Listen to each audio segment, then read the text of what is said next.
जो नाम जिन्होंने आज शपथ ली, शुभेंदु अधिकारी सीएम पद की शपथ ले चुके हैं। उसके अलावा दिलीप घोष, अग्निमित्रा पॉल, निशित प्रमाणिक, अशोक केरदिया और खुदीराम टुडू, इन लोगों ने शपथ ली है। और कोशिश यही बताई जा रही थी, जो बंगाल बीजेपी की तरफ से कहा भी गया था, कि हर एक वर्ग, हर एक समाज का प्रतिनिधित्व रहेगा, रिप्रेजेंटेशन रहेगा। और ये सामने की जो 5 चेहरे आपको अभी नजर आ रहे हैं, ये उसी का प्रतिबिंब भी है।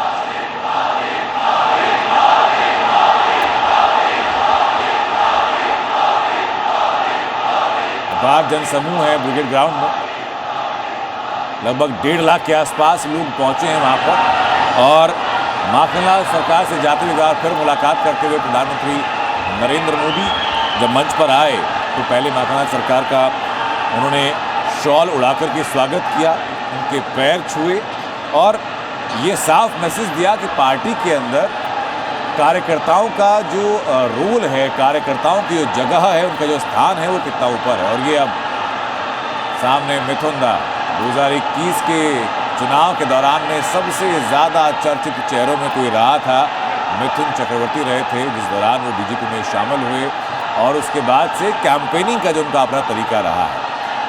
बीजेपी के राष्ट्रीय अध्यक्ष नितिन नवीन, साथ में चंद्रबाबू नायडू आप देख रहे हैं। और प्रधानमंत्री नरेंद्र मोदी और बीजेपी के राष्ट्रीय अध्यक्ष का एक और जो फोटो है, जो वीडियो है, जो सबसे ज़्यादा चर्चा में आया, वो तब जबकि बंगाल जीत के दौरान बाद में बीजेपी ऑफिस के दौरान जो माला पीएम मोदी को पहनाई जा रही थी, उन्होंने अपने हाथ से लेकर के नितिन नवीन को पहनाई गई थी। और ये वो साफ दिख भी रहा था कि नितिन नवीन चौंक भी गए थे अचानक से कि ये हुआ क्या। लेकिन अब ये पूरी जो लाइन ड्रॉ करने की कोशिश की जा रही है बीजेपी की तरफ से, कि अपने दिल्ली से लेकर के बंगाल तक, एक युवा कार्यकर्ता से लेकर के सबसे वरिष्ठ कार्यकर्ता तक, हर कोई व्यक्ति जिस सम्मान का अधिकारी है, वो उसको मिल रहा है। माखनलाल सरकार के बारे में जो जानकारी है, वो ये भी सामने आ रही कि 1952 के दौरान वो डॉक्टर श्यामा प्रसाद मुखर्जी के साथ उस आंदोलन में मौजूद थे, वहाँ खड़े हुए थे जब कश्मीर में तिरंगा फहराया गया। ये वहाँ से इतिहास ड्रॉ होता है। और आज ये शपथ ग्रहण समारोह पूरा हो चुका है। और बीजेपी की एक परंपरा के तौर पर इसको ढाल दिया है कि जब भी कोई बड़ा मूवमेंट पार्टी के लिए होता है, छोटी से लेकर बड़ी जीत कोई भी होती है, तो पूरी पार्टी, पूरा संगठन एक साथ एकजुट आकर खड़ा होता है, ये बताने के लिए कि सब एक हैं और एक रूपता के साथ ही जो विजन है पार्टी का, उसमें आगे बढ़ रहे हैं। ताकि मुख्यमंत्रियों से मुलाकात करते हुए प्रधानमंत्री नरेंद्र मोदी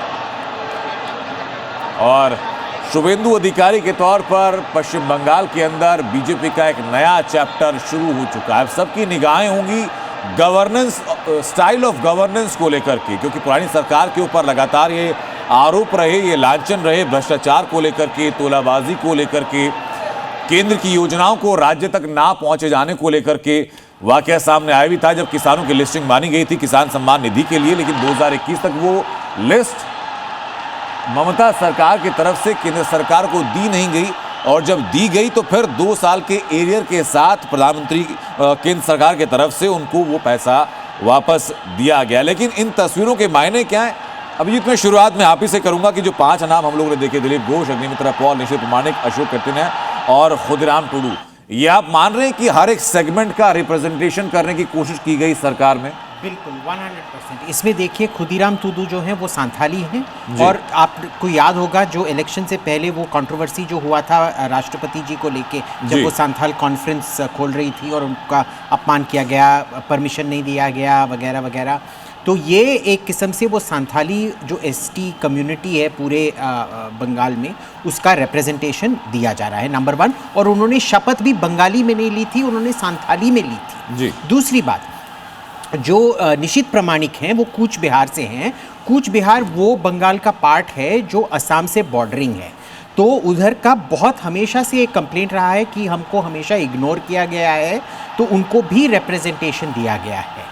जो अशोक कांतारिया जी हैं वो 24 परगना से हैं। अब देखिए 24 परगना जो था वो हमेशा टीएमसी का गढ़ रहा था। छोटा सा एरिया है कलकत्ता से नीचे समंदर तक, पर उसमें लगभग 63 सीट्स थे असेंबली के और हमेशा से वो इलेक्शन वही स्विंग करते आए हैं। आप 24 परगनास को बिना जीते आप एक किस्म से बंगाल नहीं जीत सकते।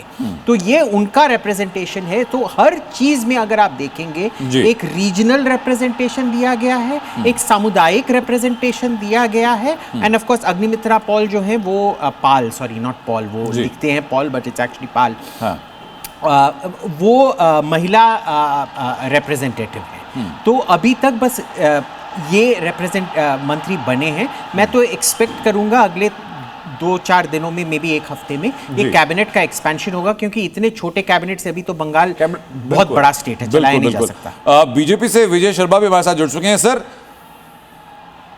जीत आपकी हो चुकी है, लोगों ने भरोसा दिला दिया, मंत्रिमंडल की पहली झलक हम लोगों को दिखाई पड़ गई, लेकिन स्टाइल ऑफ गवर्नेंस को लेकर के अभी लोग एक्सपेक्टेशंस पे आपको खरा उतरना अभी बाकी है। बिल्कुल बिल्कुल बिल्कुल, हमारी सरकार जीरो टॉलरेंस पे काम करती है। आप देखेंगे भय, भ्रष्टाचार, टोलाबाजी, सिंडिकेट, सबसे जो वेस्ट बंगाल की जनता है उसको मुक्ति दिलाएगी। जितने यहाँ भी भ्रष्टाचारी बैठे हैं, जिस तरह के माता बहनों की इज्जत लूटते थे, उनको माता बहनों को सुरक्षित बनाया जाएगा। आपने देखा होगा उत्तर प्रदेश देखो, बिहार देखो, किस तरह का माहौल था। आज वहां हमारी माता बेटियां 12 बजे, 1 बजे, रात के 2 बजे कैसे खुलेआम घूमती है। उसी तरह का सोनार बंगला हम बनाने का काम करेंगे। आपने कल हमारे माननीय गृह मंत्री जी को भी सुना होगा, प्रधानमंत्री जी ने भी यही आश्वासन दिया था जिस दिन चुनाव परिणाम आए थे कि भय नहीं, भविष्य की बात कीजिए और अंतहीन हिंसा को समाप्त कीजिए। तो जिस तरह की घुसपैठ होती थी उस घुसपैठ पे भी हम लगाम लगाएंगे। जितनी केंद्र की योजनाएं थी उस केंद्र की योजनाएं पहुंचाएंगे, जन जन का विकास करेंगे। सर, ये आपका कहना है, लेकिन चैलेंजेस क्या क्या है? मैं नवीन सर आपके पास में आऊंगा कि इस सरकार के सामने सबसे बड़े मेजर चैलेंजेस क्या होंगे गठन होने के बाद में? देखिए, ये स्वाभाविक तौर पे पश्चिम बंगाल में चैलेंज की ही सरकार है और वहाँ पिछले 15 साल के कुशासन से वहाँ की जनता और उससे पहले वामपंथी दल के शासनकाल के दौरान जिस प्रकार से त्रस्त होगी, उसको लगता है कि पश्चिम बंगाल को तो सही मायने में अभी आज़ादी मिली है। और इसीलिए पश्चिम बंगाल में 23 जिलों में तो टीएमसी का खाता तक, 23 में से 9 जिलों में तो टीएमसी का खाता भी नहीं खुला और 23 में से 21 जिले में भाजपा नंबर 1 पे रही। लोगों ने इसलिए इतना मैंडेट दिया है कि उनको मालूम है कि इस जगह तक पहुंचने के लिए भारतीय जनता पार्टी के कितने कार्यकर्ताओं ने बलिदान दिया है।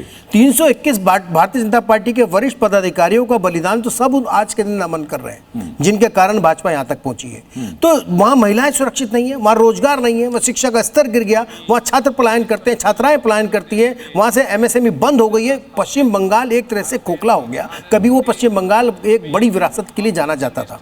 अब पश्चिम बंगाल को पश्चिम बंगाल बनाने के लिए, पश्चिम बंगाल से घुसपैठियों को भगाने के लिए, वो जो अनाधिकृत तरीके से आए रोहिंग्यन मुसलमानों को वापस धकेलने के लिए सरकार को बड़ी मेहनत करनी पड़ेगी। और उस बड़ी मेहनत करने के लिए आज केवल शपथ ग्रहण हुआ है। अभी मंत्रिमंडल बनेगा। सरकार के अंदर जो इतने समय से अधिकारी बैठे हैं जिन्होंने भ्रष्टाचार के नींवों के अंदर जड़ों में पानी दिया, खाद दिया है, उसको हटाने के लिए बड़ा काम करना पूरी चुनावी कैंपेन के दौरान किया गया। और श्रीदत्तन सर, मैं आपका इसमें इनपुट चाहूंगा। सर, मुझे बताइए जरा कि अभी तक एलिगेशन ये लगा है कि पूरी जो मशीनरी है वो भ्रष्ट हो चुकी है, पूरी जो मशीनरी है उसके अंदर करप्शन हो चुका है। उस मशीनरी को सही करने का चैलेंज कैसे पूरा होगा?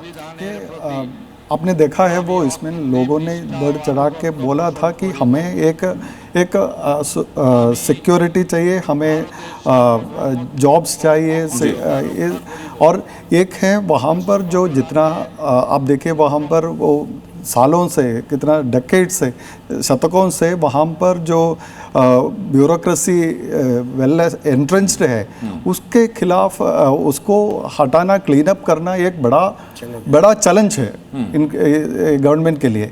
तो वो सब खरा उतरना पड़ेगा गवर्नमेंट को। और मेरे ख्याल से सेंटर से इतना सपोर्ट होगा, क्योंकि ये सब जो है ना वो बाकी जगह पे भी, साउथ में अभी साउथ है बीजेपी के लिए एक रेसिस्टेंस खड़ा करके है, तो वहाँ पर के लिए भी ये बंगाल विल बी पॉइंटर। एक इसमें एक चीज और जोड़ लें कि आप देखना, आप मेरा अनुभव कहता है कि पश्चिम बंगाल के इस सरकार के कार्यकाल में दूसरे राज्यों से मैक्सिमम लोगों को डेपुटेशन पे वरिष्ठ अधिकारी को भेजना ये पड़ेगा। होना शुरू हो रहा है सर, और और तभी इसी जाकर के इसी को इसको लेकर के कंट्रोल मैं किया शिवाजी जा सकता सरकार आपके पास में आ रहा हूं सर कि यूपी कैडर के कई आईपीएस ऑफिसर हैं जिनको डेपुटेशन पर 5 साल के लिए बंगाल भेजने की बात है। उसके पहले एक आदेश जारी किया गया, किसी भी सरकारी दफ्तर से कोई फाइल बाहर नहीं जाएगी, किसी भी फाइल की कॉपी नहीं बनेगी, किसी भी फाइल का जेरॉक्स नहीं होगा। तो ये जो शुरुआत में बीजेपी ने कहा कि भाई भ्रष्टाचार को हम खत्म करेंगे और भ्रष्टाचारियों को भी खत्म करेंगे, ये उसी की कोशिश है, आगे उसी का एक्सटेंशन है। ये बेशक, देखिए फाइलों में बहुत कुछ होता है, बहुत कुछ छुपा होता है। फाइलों को देखने से बहुत कुछ पता चल जाता है कि किसने क्या किया है। इसलिए फाइलों की सुरक्षा जो है और फाइलों की नोटिंग्स की जो सुरक्षा है वो बहुत ज़रूरी होता है, क्योंकि अगर आप ऑडिट भी करते हैं तो फाइलों की नोटिंग से ही होती है।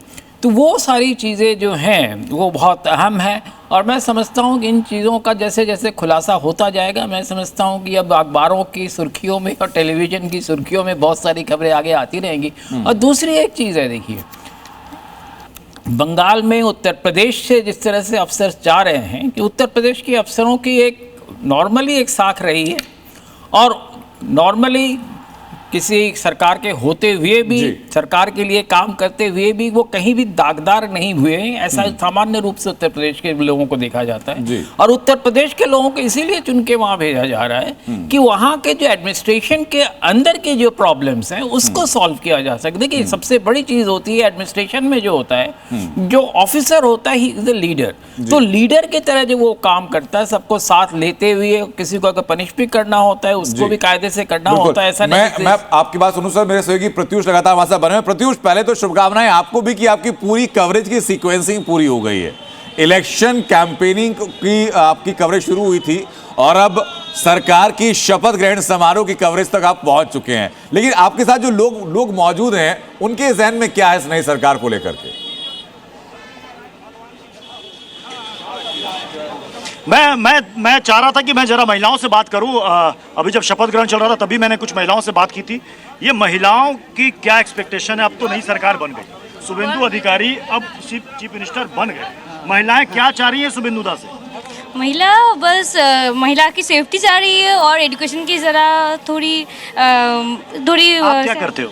मैं स्टूडेंट हूँ, मैं 12 पास आउट हूँ। 12 पास आउट। हाँ, क्या चाहती हैं आप सब? एजुकेशन थोड़ा अच्छा हो और महिला को सेफ्टी, जो हमारी ममता दीदी ने बोला था कि 8 बजे के बाद महिला घर से नहीं निकलेंगी। 8 बजे के बाद घर से नहीं निकलेंगी। पर हमारे जो नई चीफ मिनिस्टर हुए हैं वो तो बोल रहे हैं कि नहीं, 8 बजे के बाद भी लड़कियां बाहर जाएंगी, सब कुछ करेंगी। बहुत बड़ा, इसको गौर कीजिएगा अनंत, ये बहुत बड़ी बात ये कह रही हैं।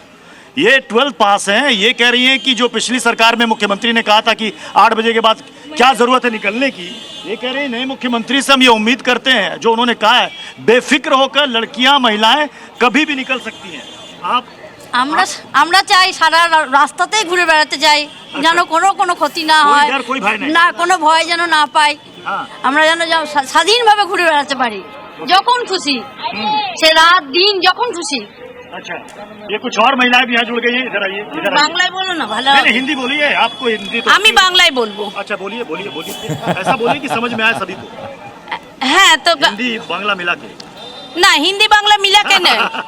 এটাই আমি পশ্চিমবঙ্গে বাস করছি, আমি বাংলাতেই কথা বলছি যে আজকে এই দিনটা সবার কাছে স্মরণীয়। তো সবাই যেন চেতনা চৈতন্য হোক, আর কোনো গন্ডগোল যেন না হয়, শান্তির বার্তা নিয়ে যেন সবাই শান্তির বার্তা নিয়ে আসুক। এই যে এত খুন খারাপি, গন্ডগোল কথা মানে 15 বছর ধরে যেটা আমরা অনেক কিছু সহ্য করেছি, আমি পার্সোনালি আমার বাড়ি থেকে প্রচুর কিছু সহ্য করেছে, আমার লোকাল থানা আমাকে প্রচুরভাবে অনেক কিছুভাবে হ্যারাস করেছে, সেইগুলো থেকে আমি মুক্ত হতে চাই, যার জন্য আমরা আজকে এখানে এসেছি। देखिए महिलाओं का जत्था, आनंद देखिए महिलाओं का जत्था जा रहा है। ये सिर पर क्या लिखा है? सीताराम। জয় শ্রীরাম, জয় শ্রীরাম, বন্দে মাতরম, বন্দে মাতরম, भारत माता की जय, भारत माता की जय, जय श्री राम, जय श्री राम, जय श्री राम, जय श्री राम।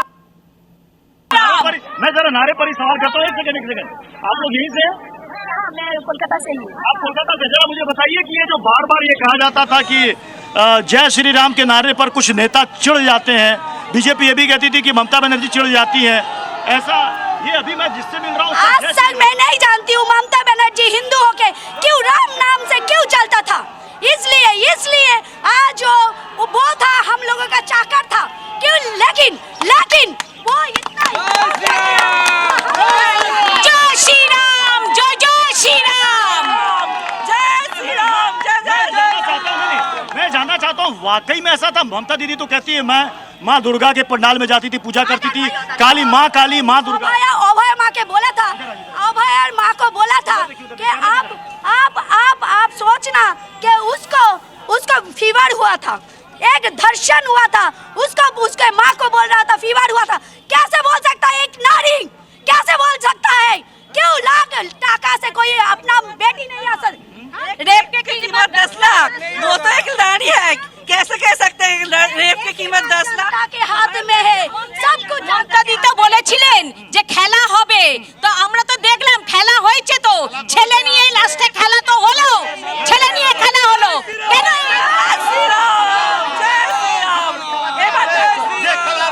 এবার দেখা যাবে, आप देखेंगे हम क्या खेला होगा। 15 इयर्स हम लोगों ने बहुत कुछ किया, नहीं दिया था, इस बार वोट दिया था, 2 बार मेरा वोट को कैंसिल किया था कि मेरा नाम प्रार्थी नहीं किया था, मुझे प्रार्थी नहीं किया था, जानते थे। मैं बात बताइए मुझे कि क्या महिलाओं के अंदर ये गुस्सा था क्या? बहुत गुस्सा था। নারী শক্তি, আমাদের নারী শক্তিটাকে আমরা কিভাবে কাজে লাগাবো সেটা তো নারী জানে। নারী তো সর্বোচ্চ, তাহলে সেই নারী হয়ে আমরা তাদের কাছে মাথা ঝুঁকিয়েছিলাম এই কারণে যে সেই নারী হয়ে আমাদেরকে সেইভাবে ছাতা ধরবে, কিন্তু আমাদেরকে ছাতা ধরার জায়গায় আমাদের ছাতা কেড়ে নিয়েছেন। टाइगर ऑफ बंगाल, मुझे कई लोगों ने कहा कि शुभेंदु अधिकारी के बारे में टाइगर ऑफ बंगाल, वो बंगाल के टाइगर है। अब वो बंगाल के टाइगर से हम लोग तो कभी नहीं किया, हम करेंगे वो? कभी नहीं बोला कि वो टाइगर जो था वो था आशुतोष मुखोपाध्याय। बंगाल का टाइगर और कोई नहीं हो सकता है। बंगाल उसने तो कहा दक्षिणेश्वर बनाया, हावड़ा ब्रिज उसी ने बनाया, ठीक है, सब कुछ उसी ने बनाया, तो ठीक है उनके मर्जी वो बोलेंगे। अब हमारे मर्जी, हम डट के खड़े रहेंगे कि क्या क्या बनाया क्या नहीं बनाया, उसका उत्तर हम देंगे। अच्छा, इसलिए आज यहाँ शपथ मोदी की भी तस्वीर लेकर के भाई साहब आ गए हैं। बहुत सामान एक साथ मुझे लगता है बहुत सारी तस्वीर इकट्ठा कर ली इन्होंने पीएम मोदी की।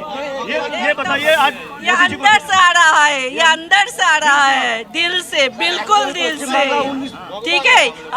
भगवान है हम लोग कौन भगवान है? प्रधानमंत्री जी, मोदी जी, मोदी जी, मोदी जी, मोदी जी, मोदी जी, मोदी जी, मोदी जी, राम जी का कृष्ण जी का अवतार आया था, मोदी जी में भगवान का अवतार है सर। মোদিজি উনি মিথ্যে দিয়ে কিছু করতে চান না, উনি আমাদেরকে যে বাক্যটা বলেছিলেন সেই বাক্যটা আমরা বুঝলাম যে সত্যম শিবম সুন্দরম। पश्चिम बंगाल के लिए शुभेंदु दा जिंदाबाद, पूरा हमारा भगवान है। गाँव का हूँ सर। बहुत सालों बाद सेंटर के साथ बीजेपी गवर्नमेंट आया है बंगाल में। सभी पब्लिक का ये एक्सपेक्टेशन है कि एक बहुत बड़ा चेंज आना चाहिए। बीजेपी को इसको ध्यान में रख करके काम करना चाहिए। ये देखिए, मैं बार बार ये कह रहा हूँ ना कि नई सरकार को लेकर के उत्साह जोश अपनी जगह है, लेकिन जो इन्होंने कहा कि नई सरकार से जो हमारी अपेक्षाएं हैं, बदलाव होना चाहिए और बदलाव करके सरकार को दिखाना चाहिए। तो इसलिए मैं बार बार कह रहा हूँ, चुनौतियों से भरा ये कांटों भरा ताज है जो नए मुख्यमंत्री के सिर पर इस पर सजा है, और अब देखना है कि उस पर वो कितना खरा उतरते हैं, क्योंकि बार बार पीएम से लेकर शुभेंदु अधिकारी से लेकर अमित शाह सभी ने कहा कि ये परिवर्तन दिखेगा और बहुत जल्द दिखेगा। महिलाओं की बात आपने सुन ली कि कई सारी चीजें थी जो उनके अंदर दबी थी, वो खुलकर बोल नहीं पाती थी, लेकिन वो कह रहे हैं कि अब हमें एक्सप्रेस करने का दो बातें प्रत्युष काफी इंपॉर्टेंट आई जो लोगों से आपने बात की, और मैं चाहूंगा कि विजीत उस बारे में आप बताएं जरा कि महिलाओं ने एक तो सुरक्षा को लेकर के कहा, और दूसरा जो बुजुर्ग थे जो बात करी उन्होंने कहा डबल इंजन सरकार को लेकर के केंद्र की सरकार अब राज्य में, यानी लोगों की अपेक्षाएं सरकार से बहुत ज्यादा हैं, तो सरकार का लिटमस टेस्ट भी होगा ये तो बिल्कुल लिटमस टेस्ट होने वाला है, और असली लिटमस टेस्ट तो तब होगा क्योंकि इस इलेक्शन में महिला सुरक्षा जो इतना बड़ा मुद्दा बन गया था, जब 1 महीने के अंदर सीआरपीएफ फोर्सेस विथड्रॉ होंगे तब ये असली लिटमस टेस्ट होगा, क्योंकि उसी के आधार पे एक किस्म से अगर आप देखेंगे जो सुरक्षा मामला था उसी के आधार पे इतना सारा उनको मोमेंटम मिला था। तो उस पे बहुत इम्पॉर्टेंट है कि अभी से काम शुरू हो। मेरे को लगता है इसीलिए कैबिनेट छोटा अभी के लिए रखा गया है, ताकि कोऑर्डिनेशन भी इजी से हो जाए एक किस्म से। I am not sure about it, ये मेरा खुद का स्पेक्यूलेशन है जी। पर देखिए, दूसरी बात तो ये है, आर्थिक सुरक्षा भी एक चीज़ होती है। और बंगाल 1952 से लेके, जब नेहरू ने फ्रेट रैशनलाइजेशन पॉलिसी इंट्रोड्यूस किया था और 1957 का इंडस्ट्रियल पॉलिसी रेजोल्यूशन इंट्रोड्यूस किया था, तब से बंगाल कंगाल कर दिया गया है सिस्टमैटिकली। 1952 में बंगाल भारत का सबसे अमीर स्टेट था, सबसे हाई डेवलपमेंट इंडेक्स थे। बाय 1970 सबसे लोएस्ट कैटेगरी में आ गया था ये। तो अब जो आर्थिक सुरक्षा है, देखिए, जब तक आर्थिक सुरक्षा नहीं होता है, लोग क्राइम करते हैं, क्योंकि वो रिसोर्स, हिंदी में रिसोर्स कंपटीशन मेरे को पता नहीं क्या है, कि जब आर्थिक सुरक्षा नहीं होता है तो हिंसा ज्यादा होता है। तो वो एक बहुत ही इंपॉर्टेंट चीज है। अब पता नहीं है ये कैसे करने वाले हैं, पर करना तो एक साथ ही पड़ेगा, और बहुत दृढ़ निश्चय से, बहुत ही एक किस्म से निर्ममता से दोनों सुरक्षा, महिला सुरक्षा और आर्थिक सुरक्षा, जीरो टॉलरेंस पॉलिसी के साथ आपको आगे बढ़ना पड़ेगा कि आर्थिक तौर पर सुरक्षा भी करना है और कानून के तौर पर सुरक्षा भी करना है। सर शिवाजी सरकार, सर जो चैलेंजेस हम लोग लगातार बात कर रहे हैं, उसी चैलेंजेस को आगे बढ़ाते हुए मैं बात करूंगा सर, कि सबसे ज्यादा एलिगेशन सरकार के साथ साथ जो लगते थे, वो लगते थे ब्यूरोक्रेसी के ऊपर पे, वहां की गवर्नमेंट मशीनरी को लेकर के। मशीनरी तो आज की तारीख में भी वही है, उसको कैसे पूरा मेकशिफ्ट किया जाएगा, कैसे पूरा आमूलचूल परिवर्तन किया जाएगा? देखिए, ब्यूरोक्रेसी को परिवर्तन करना बहुत मुश्किल काम नहीं होता है, आसान तो नहीं होता ही, मैंने कहूँगी बहुत आसान होता है, पर सामान्य रूप से सरकार बदलने के साथ साथ ब्यूरोक्रेसी बदलने लगती है। ये सामान्य एक एक्सपीरियंस रहा है, तो मेरे ख्याल में वहाँ पे इतनी परेशानी नहीं आएगी। पर हायर ब्यूरोक्रेसी के नीचे का जो तबका है, उसको सही करने में ज़रूर वक्त लगेगा, क्योंकि सारी चीज़ें जो हैं, जो गड़बड़ियाँ की जाती हैं, वो लोअर ब्यूरोक्रेसी से की जाती हैं, और उसको करने के लिए निश्चित रूप से ही सरकार को एक दिन में सरकार नहीं कर पाएगी। उसके लिए जो है कि प्रॉपर प्लानिंग करनी पड़ेगी, सोच के करना पड़ेगा, और बहुत सारी चीज़ें देख के करना पड़ेगा जी। और उसके साथ साथ देखिए, जब तक ये ब्यूरोक्रेसी को सही अगर कर लेंगे, और मैं समझता हूँ कि क्रमशः हो जाता है, वो इतना मुश्किल काम नहीं होता है, क्योंकि ब्यूरोक्रेसी को अपने एक सबसे बड़ी जो डर रहती है, टॉप ब्यूरोक्रेसी को आप सर बदल सकते हैं, डेपुटेशन पर ला सकते हैं। बीजेपी का एलिगेशन ये रहा इस इलेक्शन कैंपेन में कि जो लोकल पुलिस है वो टीएमसी के काडर की तरह काम करती है। बिल्कुल सर, आपने सही कहा है। लोकल पुलिस के साथ सबसे बड़ी समस्या है कि लोकल टीएमसी के लिए, कैडर के लिए काम करती है। अगर आपको ख्याल हो, कुछ सालों पहले उत्तर प्रदेश में भी यही समस्या थी, जो आज खत्म हो चुकी है। तो इस तरह से उसमें थोड़ा समय लगता है, पर वो समय के साथ साथ वो सही हो जाता है। और पुलिस के साथ तो कई बार कई तरह की चीज़ें होती है। पुलिस की जातिगत अनुगत्य होता है, पुलिस की पॉलिटिकल अनुगत्य होती है, ये कई तरह की चीज़ें होती है। ठीक है सर, मैं बाकी लोगों से रिएक्शन लूँ, लेकिन प्रत्युष, वहां जब आप हैं मौजूद, तो टॉप 5 प्रायोरिटी या टॉप 3 प्राथमिकताएं क्या हैं, लोगों की अपेक्षाएं क्या हैं इस सरकार से?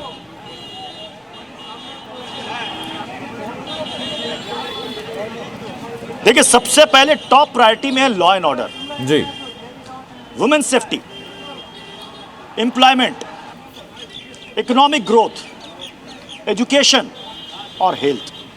6 है, लेकिन सबसे टॉप में है law and order. Naveen Jindal ji भी शायद हमारे साथ जुड़े हुए हैं। नवीन जिंदल जी, पुलिस और पुलिसिंग वैसे ही होती है जैसी गवर्नेंस होती है। ब्यूरोक्रेट्स और पुलिस क्या है, जो ऊपर से आदेश होगा वही वो करेंगे। सवाल यहाँ पर यह है कि अब सरकार बदल गई, सत्ता बदल गई। जो पहले आरोप लगता था कि टीएमसी के दबाव में वेस्ट बंगाल पुलिस काम कर रही है, अब सरकार बदल गई है, अब रिजीम बदल गई है, पुलिस वैसे ही काम करेगी जैसा सरकार चाहेगी। लॉ एंड ऑर्डर दुरुस्त हो जाएगा। लेकिन लोग यहाँ पर बार बार कह रहे हैं, इसको इकोनॉमिक हब बनाओ। जो लोग यहाँ से जाते हैं दूसरी जगह मजदूरी करने के लिए, वो ना जाए, वो यहीं रहें। ये कितना बड़ा चैलेंज होगा बीजेपी के सामने, सरकार के सामने।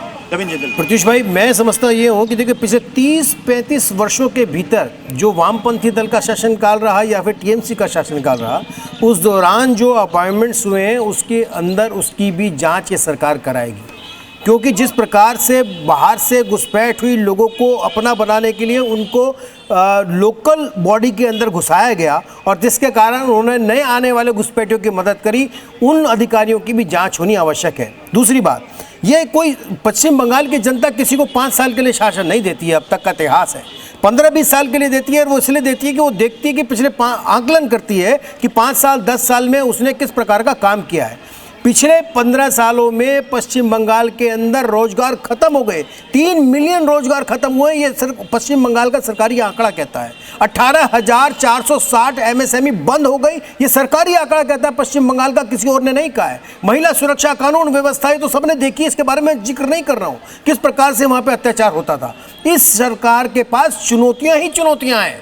जिस प्रकार से किसी नेता के गले में कोई फूलों की माला डालता है तो उस माला के अंदर जितने पंखुड़ियां होती हैं उन क्षेत्र की समस्याएं होती हैं, वो समस्याएं उस नेता के गले में डाली। उस नेता को इस बात का एहसास है, जो वर्तमान नेतृत्व है, कि उन समस्याओं का हार जो उन्होंने पहना है उसको दुरुस्त करना है। इसलिए इस सरकार के सामने केवल चुनौतियां हैं और पश्चिम बंगाल की जनता इनके साथ सहयोग लगा करके इसलिए खड़ी रहेगी क्योंकि पिछले समय में जो तुष्टीकरण उन्होंने देखा है उसके कारण पश्चिम बंगाल खत्म हो गया। एक समय था जब पश्चिम बंगाल के अंदर हर बड़ा घराना देश का रहा करता था, हर बड़ा इंडस्ट्रीज पश्चिम बंगाल में रहा करता था, देश की बड़ी कैपिटल पश्चिम बंगाल हुआ करती थी। लेकिन आज बेरोजगारी की स्थिति में है, पश्चिम बंगाल के अंदर से केवल लेबर ही लेबर नजर आती है। वहाँ पे छात्रों ने पलायन किया, 40% हर साल करते हैं। तो इस सबको रोकना, मेडिकल की सुविधाओं को दुरुस्त करना, रोजगार नए वहाँ पहुँचे, रोजगार तब लगेंगे जब वहाँ पे रोजगार लगाने वाले उद्योगपतियों को सुरक्षा मिलेगी। और सुरक्षा केवल उनकी सुरक्षा नहीं, सामाजिक सुरक्षा होगी, क्योंकि काम करने वाले लोग भी वहीं के आएंगे।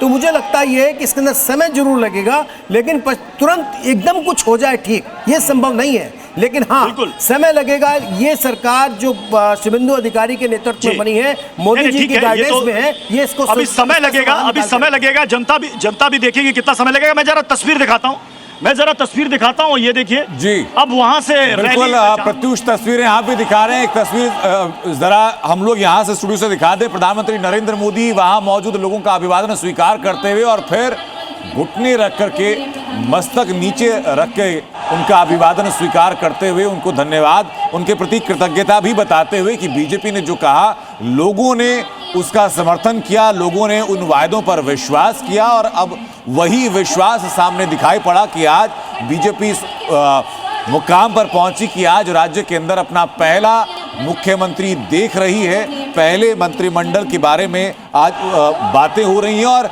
5 अलग लोगों का शपथ ग्रहण भी हुआ है। और यही एक बड़ी वजह है कि बीजेपी के लिए किसी सपने से कम नहीं था, सपने के पूरे होने से कम नहीं था।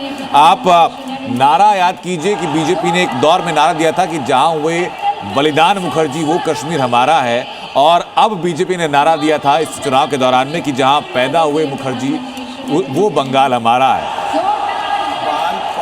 और जो है जी 3 है ना जी, लाल बाल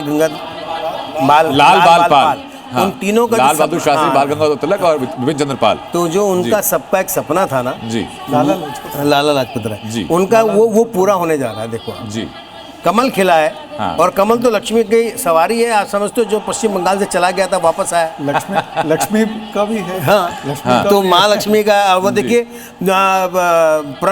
रामचंद्र परमहंस जी ने तो वहाँ पर जिस माँ काली को सपने में बुलाया जी, दक्षिणेश्वर महाकाली का मंदिर, उसी के वही सपने का जो था वही प्रतिबिंब वहाँ पर है। उसको वहाँ लोग पूछते हैं। और महाकाली जिनका रुद्र रूप रोकने के लिए महादेव को आना पड़ा।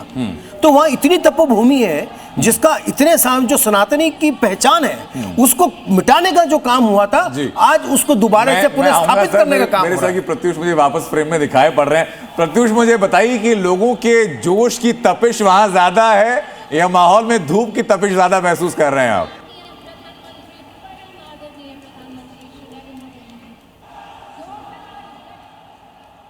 धूप तो है, बहुत तेज धूप है, गर्मी भी है और साथ ही साथ यहाँ पर उमस भी बहुत ज्यादा है।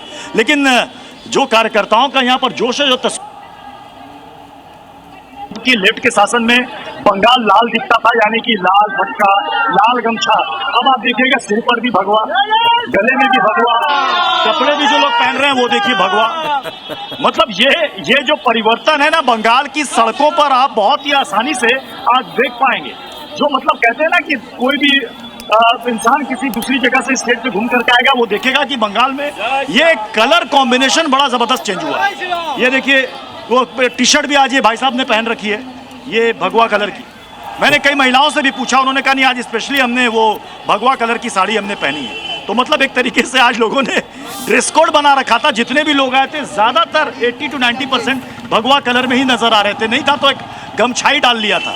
तो ये बंगाल में सड़कों में आसपास आप जहाँ भी जाइएगा तो ये बड़ी तस्वीर, ये बड़ा परिवर्तन देखने को मिलता है।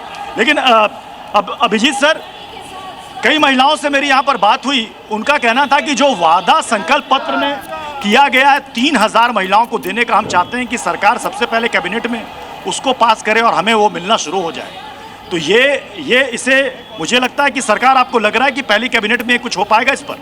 मेरे को तो लग रहा है बिल्कुल होने वाला है, क्योंकि उनको भी पता है। देखिए, लोगों की जो कामनाएं हैं वो बहुत ऊंची है अभी, उनकी जो अपेक्षा है इस सरकार से बहुत ज़्यादा ऊंची है। तो उनको पहले ही कैबिनेट मीटिंग में बड़े, I don't know if the correct idiom, but बड़े पटाखे फोड़ने पड़ेंगे, नहीं तो फिर ये ना वही करना पड़ेगा सर, बिल्कुल ठीक है। हाँ।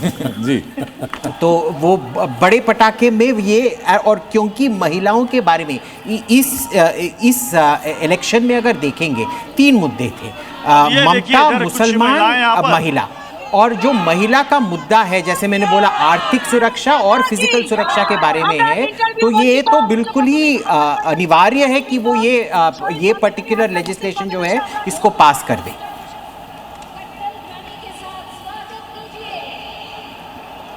हाँ, ठीक है। तो 1418 दिन तक हम लोग इंटरव्यू वंचित अपर प्राइमरी चाकरी प्रतिबंध मंच के तरफ से आए हैं।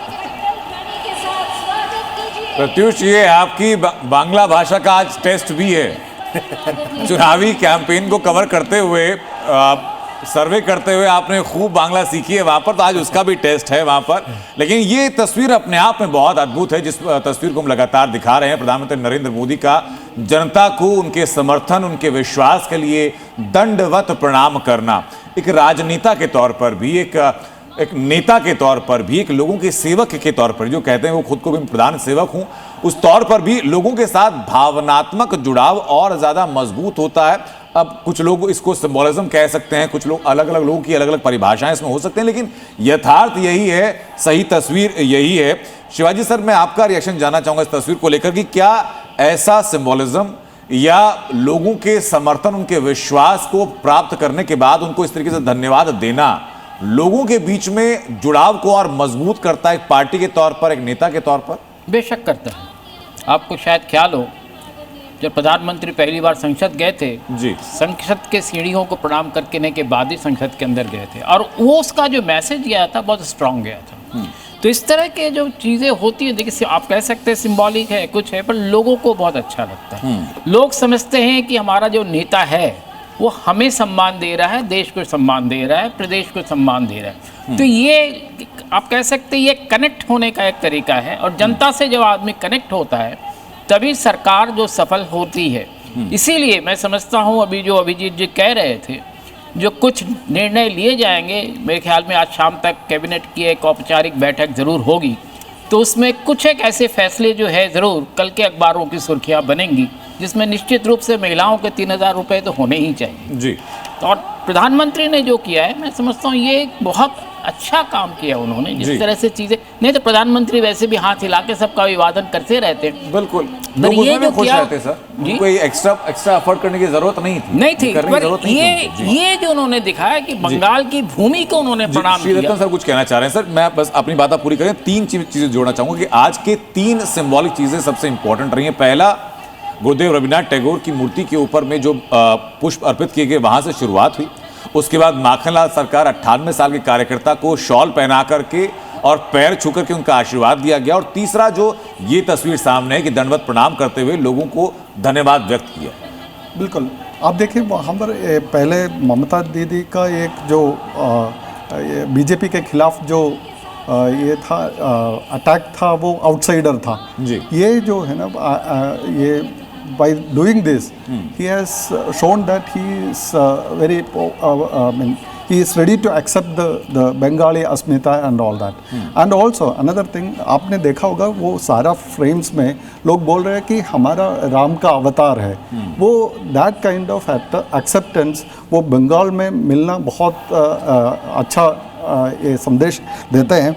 और एक और चीज़ है, हम अभिजीत जी ने बोला था कि वो इकोनॉमिक सिक्योरिटी के ऊपर बहुत सारे लो हैंगिंग फ्रूट्स है. लाइक 82 किसी ने बोला था 82 सेंट्रल स्कीम्स उन्होंने ममता डिडंट अलाउ टू इम्प्लीमेंट. वो सब इम्प्लीमेंट करेंगे तो भी बहुत सारा चेंजेस ग्राउंड में आ सकते हैं. और एक और चीज़ है, वहाँ पर जितना एक 2-3 साल से जो आरएसएस का भी जो कैडर वहाँ पर काम कर रहे हैं silently on education front end all that, और अभी तक हमने देखा नहीं है उसका भी इम्पैक्ट है ये जीत. तो काम है. यस जी. तो education specially in schools, Vidya Bharati का स्कूल्स कई इंटीरियर्स में चला रहे हैं. एकल विद्यालय 75% बंद हो गए थे इनके शासनकाल में. 75% तो इनको जिंदा रखा है. तो एक ओल्डर जनरेशन को आपने कहा था कि ओल्डर जनरेशन को रेस्पेक्ट देना. वो आप देखिए केरल में कोई सीट, एक ही सीट मिला था, फिर भी आप देखिए वो सदानंदन मास्टर को जो विक्टिम है कम्युनिस्ट वायलेंस का, उनको राज्यसभा में लेके आया है. और एक और जॉर्ज कुरियन है, जॉर्ज कुरियन को मंत्री बनाया था. वो ऑलमोस्ट एक साइलेंट वर्कर थे इतने साल से. जब बीजेपी शुरू हुआ था तब से वो बीजेपी फाउंडर मेंबर्स में है. वो उनको लाके मंत्री बनाया था. मेरे साथ विजय शर्मा लगातार बने हुए. हम विजय जी, हम लोग लगातार चर्चा कर रहे हैं कि जो पहली कैबिनेट होगी, बैठक जो होगी, उस कैबिनेट बैठक में क्या क्या फैसले लिए जाएंगे, मैनिफेस्टो में किए गए कौन कौन से वायदों को उसी पहली कैबिनेट की बैठक में स्वीकृति दे दी जाएगी. सबसे पहले जो सवाल उठाया गया और जिसकी उम्मीद जताई गई कि जो महिलाओं को 3,000 रुपए प्रति मास देने की बात की गई थी, क्या वो पैसा महिलाओं को मिलना शुरू हो जाएगा इसी पहली कैबिनेट से? और दूसरा, करप्शन को लेकर के क्या पूरा स्ट्रैटेजी है? देखिए आनंद जी, जहां तक ये महिलाओं को पैसे देने वाली बात है, वो मेरे ख्याल से चीफ मिनिस्टर अभी ब्रीफिंग लेंगे, देखेंगे बजट में जो प्रोविजन है कि नहीं है, क्योंकि पैसे देने के लिए बजट के अंदर प्रोविजन रखना भी जरूरी होता है. दूसरा, आपने करप्शन की बात बताई, वो तो आपने देख ही लिया होगा किस तरह से एक आदेश जारी कर दिए गए हैं कि कोई भी फाइल इधर से उधर ना हो, फोटोस्टेट ना हो, ताकि वो उसको किसी तरह डिस्ट्रॉय ना कर पाए. बट आज मेरे लिए बड़ा एक भावुक पल है. आप देखेंगे, देखिए तुलना देखिए, आज चुनाव परिणाम आ चुके हैं, हमारा चीफ मिनिस्टर बन चुका है, लेकिन हमारे यशस्वी प्रधानमंत्री किस तरह से दंडवत होकर जनता का परिणाम और जनता को नमन कर रहे हैं, ये है. आप देखेंगे राहुल गांधी बताते हैं गरीबी जो है माइंड सेट है, और हमारे आपने कुंभ के मेले में देखा होगा किस तरह से जो सफाईगीर थे उनके पैर धोए थे प्रधानमंत्री जी ने, किस तरह से राम मंदिर बनाने वाले श्रमिकों के ऊपर फूल बरसाए थे, किस तरह से सीढ़ियों पे, संसद की सीढ़ियों पे इसी तरह नतमस्तक हुए थे. ऐसे ही आज आपने देखा है. और आपने देखा होगा जब ममता दीदी आई थी 2021 में जीतने के बाद में, तो किस तरह से लोगों के मकान ढाए गए, उन लोगों को जो नेबरिंग स्टेट है वहां शरण लेनी पड़ी, किसी को आसाम में लेनी पड़ी, उनकी माता बहनों की इज्जत लूट ली गई, उनको हैंग कर दिया गया, और मार पिटाई, कितने दंगे शुरू हो गए थे. एक हमारा है इस तरह का. कांग्रेस में आपने प्राइम मिनिस्टर कभी भी नेहरू से लेके आज तक मैं चुनौती देता हूं, किसी ने इस तरह से दंडवत होकर परिणाम किया कि जनता को, क्योंकि जनता जनार्दन है. हमारे दिल में जनता के लिए सब कुछ है, जनता ही सब कुछ है, जनता मालिक है, ये जनता का राज है, जनता के लिए बनी हुई सरकार है ये. हम किस तरह से अपने महान पुरुषों के लिए श्रद्धांजलि दे रहे हैं, उनको नमन कर रहे हैं, किस तरह से हमने फोटो लगा के रखी है. आपने देखा वहां, आप देखेंगे तो वहां काबा और मक्का की बात होती है, वहां दुधारू गाय देने वाली बात होती है, वहां घुसपैठियों को किस तरह से जस्टिफाई करने की बात होती है. तो ये फर्क है. हम सुशासन देते हैं, हम लोगों के बीच में रहते हैं. मेरे प्रधानमंत्री इतने दयालु. देखिए ये बंगाल में सर आपका लिटमस टेस्ट कहा जा रहा है कि यहाँ की जो स्टाइल ऑफ गवर्नेंस होगा वो एक लिटमस टेस्ट होगा बीजेपी के लिए, क्योंकि चुनौतियां बहुत हैं, अपरंपार हैं. आप ही के शब्दों में कहा जाए 34 साल लेफ्ट का शासन, उसके बाद 15 साल ममता बनर्जी का शासन, पूरे बंगाल को खत्म कर दिया गया.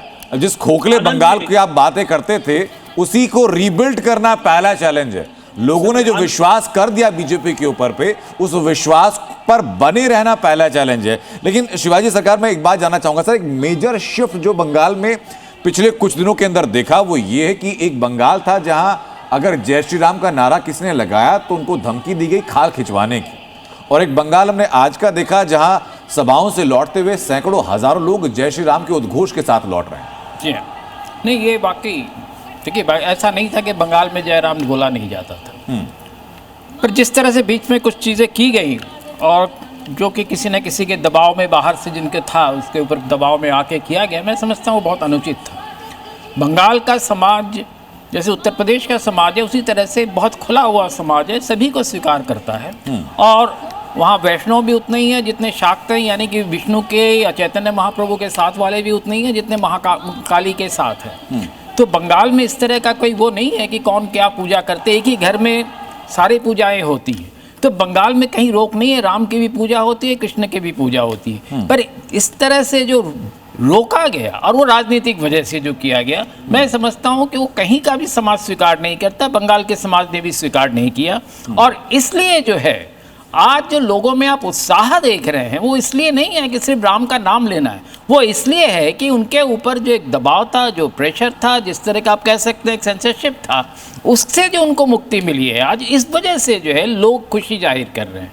नहीं तो बंगाल में सामान्य रूप से किसी भी प्रकार के धर्म के किसी भी प्रकार का काम करने के लिए कहीं कोई रोक कभी नहीं रहा है, और हर घर में हर तरह के पूजाएं होती रही हैं, और लोग इन चीज़ों को प्रॉपर तरीके से करते रहे हैं। पर जो चीज़ें, एक चीज़ जो है मैं बताऊंगा, बंगाल में आज जो परेशानियां हमें दिख रही हैं वो एक पार्टीशन सिंड्रोम की वजह से है। उससे जो है निपटना जो इस सरकार का एक बहुत बड़ा दायित्व होगा। आप जो लिटमस टेस्ट की बात कर रहे हैं वो एक सबसे बड़ा लिटमस टेस्ट होगा कि जो पार्टीशन सिंड्रोम से जुड़े हुए लोग हैं उनसे कैसे निपटना है और उनको साथ भी कैसे रखना है। ठीक है नवीन सर। मैं अनंत ये कहता कि ऐसा नहीं कि पश्चिम बंगाल में बड़ा आसान था, कोई अपनी अपनी पूजा भी कर सकता, अपनी पूजा नहीं कर सकता था, तभी वहाँ के लोगों के अंदर बदलाव आया, गुस्सा आया। दुर्गा पूजा करने के लिए लगातार कोर्ट में खड़ा रहना पड़ता था परमिशन लेने के लिए। दुर्गा मूर्ति का विसर्जन नहीं कर पाते थे। वहाँ पे जय श्री राम बोलो तो वहाँ की चीफ मिनिस्टर खुद कहती थी कि जेल में भेज देंगे, जय श्री राम बोलो तो खाल खिंचवा दूंगी। तो मतलब जो ये अगर मुख्यमंत्री कहे तो फिर नीचे वाला शासन प्रशासन क्या करेगा? वो तो कुछ भी करेगा ना, उसके एक बार ऊपर से इशारा आया तो ऐसी स्थिति के अंदर जो ये सब स्थिति थी उसी से लोग पीड़ित थे, उसी से लोग परेशान थे। वहाँ नमाज पढ़ने के लिए सड़कें बंद हो जाती थी, रास्ता बंद हो जाता था, और आपको पूजा करने के लिए मंदिर के अंदर पूजा नहीं कर सकते थे। आप दूसरी जगह माइक लगा करके 24 घंटे आप कुछ भी गाते रहिए, चिल्लाते रहिए, और जहाँ मंदिर के अंदर 5 मिनट के लिए, आधे घंटे के लिए आरती करनी हो तो वो भी माइक उतरवा दिए जाते थे। तो ये स्थिति पश्चिम बंगाल के लोगों ने देखी है। आज जो जय श्री राम भगवा निकल करके लोग लेकर के सड़कों पे घूम रहे हैं, वो किसी सरकार के आने से नहीं घूम रहे हैं, वो उनके मन को लगा कि आज उनको आजादी मिली है, उतने साल 50 साल बाद, 50 उनके विश्वास है, उनके मन में 50 साल बाद उन्होंने भगवा पहन करके आजादी से सड़क पर जा रहे हैं। मेरे साथ वापस जुड़ चुके हैं प्रत्युष जी।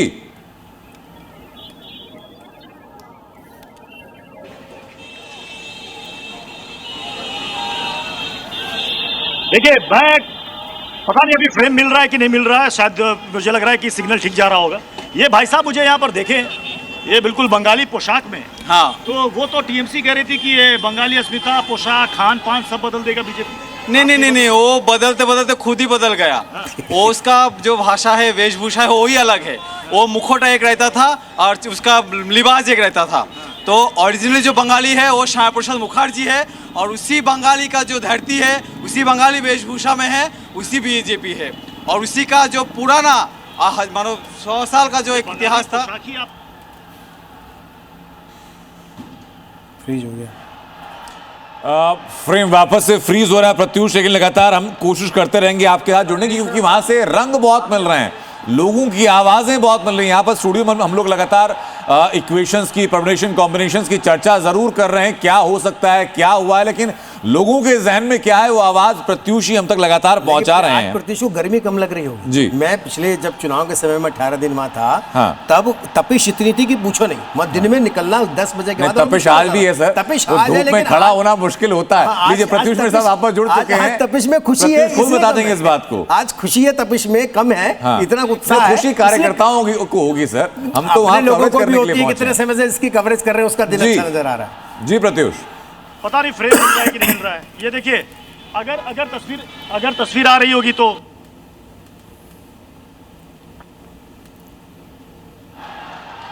देखिए, कोशिशें शिद्दत से दोनों तरफ से की जा रही हैं, हमारी तरफ से भी और प्रत्युष की तरफ से भी, लेकिन टेक्निकल ग्लिच है। प्रत्युष वापस कोशिश करेंगे आपके साथ जुड़ने की, लेकिन वो तस्वीरें आप दिखाएगा जरूर। मैं जैसे ही सिग्नल बेहतर होंगे हम वापस लौटेंगे आपके पास में। अपनी बात नवी सर आप पूरा कीजिए। मैं ये कह रहा था, उस समय गर्मी इतनी थी कि 8-10 बजे के बाद निकलना मुश्किल होता था। मैं खड़गपुर में था दिलीप घोष जी के साथ, तो सुबह 4 बजे 5 बजे निकल जाया करते थे। वो 8-10 बजे तक आधी से ज़्यादा सभाएं कर लिया करते थे, मीटिंगें कर लिया करते थे। कारण क्या कि गर्मी बहुत हुआ करती थी, लेकिन आज की गर्मी किसी को लगी नहीं रही, क्योंकि ये गर्मी ना पिछले 45 साल 50 साल की जो तपिश थी, जिसके अंदर आगों के अंदर लोग झुलसे हैं। भारतीय जनता पार्टी के 321 पदाधिकारी की निर्मम हत्या कर दी गई है। इसके अलावा सैकड़ों हजारों लोग वैसे टीएमसी और वामपंथी दलों के कारण मारे गए हैं। वहाँ महिलाओं के साथ दुराचार हुआ है, वहाँ महिलाएं सुरक्षित नहीं थी। तो वो जो लोगों के अंदर दुख था, पीड़ा थी, आज वो लगता है उनको खत्म हो रही है। एक विश्वास जागा है, एक राम राज्य की स्थापना कल परिकल्पना पूरी होते हुए नजर आ रही है। तो उनको लगता है कि ये सरकार कुछ करेगी, विश्वास है। और विश्वास भी इसलिए है क्योंकि सरकार की जो संकल्प शक्ति है वो पहले से नजर आ रही है। दूसरा, नरेंद्र मोदी जी का जिस प्रकार का डंडा चलता है, मैं इसको यही कहूंगा कि हर राज्यों में है कि आप ईमानदारी से काम करो, काम करने के लिए भेजा, काम करो। चाहे आपने देखा होगा केंद्र में गृह राज्य मंत्री थे, वो राज्य के अंदर मंत्री है, राज्य मंत्री बनाए गए, क्योंकि उनको काम करना पड़ेगा। सबसे काम लेना, पद आता जाता रहेगा। व्यक्ति किसी पद पर है, आज कल किसी और पद पे नहीं करना। नहीं, मेरा कहना, काम लेने की कला हर एक किसी में नहीं है। ठीक है। कांग्रेस के शासनकाल में देख लीजिए क्या होता है। वहां तो प्रधानमंत्री कहते थे 100 पैसे भेजते हैं, 15 पैसे पहुंचते हैं। यहाँ मोदी जी कहते हैं 100 पैसे भेजते हैं, 100 पहुंचते हैं, 99 नहीं पहुंचते। ठीक है, अंतर है ना। लेकिन अभिजीत, जो अभी उन्होंने जिक्र भी किया निश्चित प्रामाणिक का, जो नाम हम लोग देख रहे थे उस बारे में चर्चा हम लोगों ने की भी, कि सबके रिप्रेजेंटेशन की बात यहाँ पर की गई। लेकिन आमतौर पर हम लोग ये देखते हैं कि जो बड़े नेताओं के करीबी होते हैं उनको अच्छे पोर्टफोलियो मिल जाते हैं, जो एकदम चेहरे लाइमलाइट में रहते हैं उनको अच्छे पोर्टफोलियो मिल जाते हैं। इसमें से अगर दो नामों को छोड़ा जाए तो बाकी चेहरे पूरे चुनाव के दौरान बहुत ज़्यादा आपको टीवी की स्क्रीन पर दिखाई भी नहीं पड़े हैं। और 2 नाम तो इसमें से ऐसे हैं जो कि लोगों ने शायद पहली दफ़ा जिनको सुना होगा। यानी फेवरेटिज्म यहाँ पर नहीं है, रिप्रेजेंटेशन ज़्यादा महत्वपूर्ण रहा है। बिल्कुल, देखिए इसमें अगर आप देखेंगे शुवेंदु अधिकारी के सिवाय कौन दिख रहा था उस कैंपेन में। ये प्रेस पे भी एक प्रश्न है कि आपने क्यों उनको कवर नहीं किया, क्योंकि सब तो कैंपेन कर रहे थे, ठीक है ना। तो प्रेस का भी एक फेवरेटिज्म होता है कि भाई ये अच्छा बोलती हैं तो देयरफॉर इनके साथ बात करेंगे। जो तुर्दू जी हैं, जो जिन्होंने अभी ये लिया था, उनका तो कोई इंटरव्यू नहीं करेगा क्योंकि वो सांथाली में बात करेंगे, कोई बाइट वायरल नहीं होगा उनका। तो ये भी एक प्रॉब्लम होता है। पर देखिए इसमें क्या है कि ये पहले मैं ये समझता नहीं हूँ ये अच्छे मिनिस्ट्री भी क्या होते हैं। एक किस्म से अगर आप देखेंगे कई स्टेट्स प्रदेश ऐसे हैं जिनमें अच्छे मिनिस्ट्री वो होते हैं जिनमें पैसा अच्छा सा बनाया जा सकता है, और दूसरा होता है अच्छा मिनिस्ट्री जहाँ बहुत सारा पावर हो, जैसे होम मिनिस्ट्री उस टाइप का। तो ये अच्छा मिनिस्ट्री जो है ना, ये सुंदरता की तरह है, वो जो देख रहा है उसके आँख में होता है क्या अच्छा है क्या बुरा है।